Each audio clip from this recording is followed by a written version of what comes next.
በበየና ህይወትከ ኢኻ ሓውካ ትጸልኦ በበየና ህይወትከ ኢኻ ሓውካ ትጸልኦ ሰነፍ ብምዃኑ ብጣዕሚ እትጸልኦ ሰብ እንተሃልዩ ንስኻ እውን ኣብ ቅድሚ ኣምላኽ ሰነፍ ኢኻ።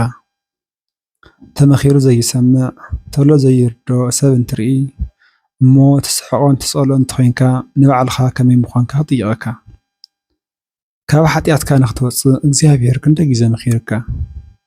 ዘይወፃእኻዮ ሓጢኣትካ ኣሎ ዶ? ዝወፃእኻዮ ሓጢኣትከ ድሕሪ ክንደይ ልምምድ እዩ?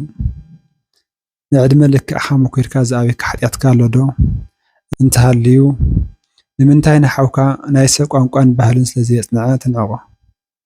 ንሱ ናይ ሰብ ቋንቋን ባህልን ተጥፍእ፣ ንስኻ ግን ተፈጥሮኻን ሕጊ እግዚኣብሔርን ኢኻ ተጥፍእ። ንሱ ናይ ሰብ ቋንቋን ባህልን ተጥፍእ፣ ንስኻ ግን ተፈጥሮኻን ሕጊ እግዚኣብሔርን ኢኻ ተጥፍእ።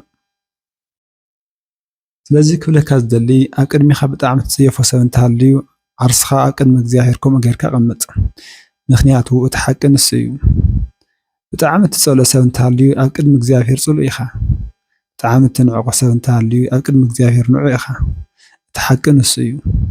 ከም ቃል ጎይታ ጸላእኻ እንትፈቲ ዝረግመካ እትመርቕ ዝሳደካ እንትጽሊ ንስኻ ኣብ ቅድሚ እግዚኣብሔር ሓጢኣቶም ዝተሓደገሎም በደሎም ኩሉ ዘይተቖፀረሎም ብፁዓት እዮም ከም ዝበለ ነቢይ ዳዊት ሓጢኣትካ ዝተሓደገልኻ በደልካ ኩሉ ዘይተሓሰበ ሓጢኣትካ ዝተሓደገ በደልካ ኩሉ ዘይተሓሰበ ሓጢኣቱ ዘይተሓሰበሉ ሰብ ብፁዕ እዩ ዝተባህልካ ኢኻ።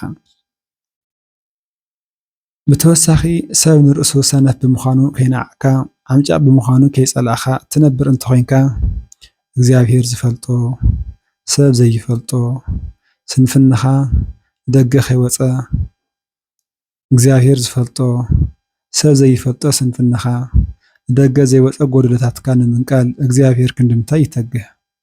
ሰማያዊ ኣቦኹም ፍጹም ከም ዝኾነ ፍጹማን ኩኑ ዝተባህልና ሰማያዊ ኣቦና ብዝተፈላለየ ሓጢኣት መቕደስ ልቦም ዘርስሑ ሓጢኣቶም ከይተመልከተ ብድኽነቶም ከይነዓቐ ብርስሓቶም ከይፈለየ ዓርሱ ትሕት ኣቢሉ ምስኦም በሊዑ ሰትዩ።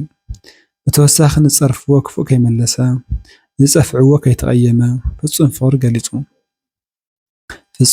ገሊጹ ስለዚ ስንፍናኻ ኣብ ቅድሚ ኣምላኽ ስለዚ ስንፍናኻ ቅድሚ እግዚኣብሔር ከይቖፀር ስንፍና ሰባት ኣይትቑፀር። ሓጢኣትካ ኣብ ዘይድምሰስ መዝገብ ከይምዝገብ ሓጢኣት ሰብ ኣይትመዝግብ። ምኽንያቱ ሓጢኣት ሰብ ተዘይሓዲግኩም ሓጢኣትኩም ኣይሕደገልኩምን እዩ ዝብል።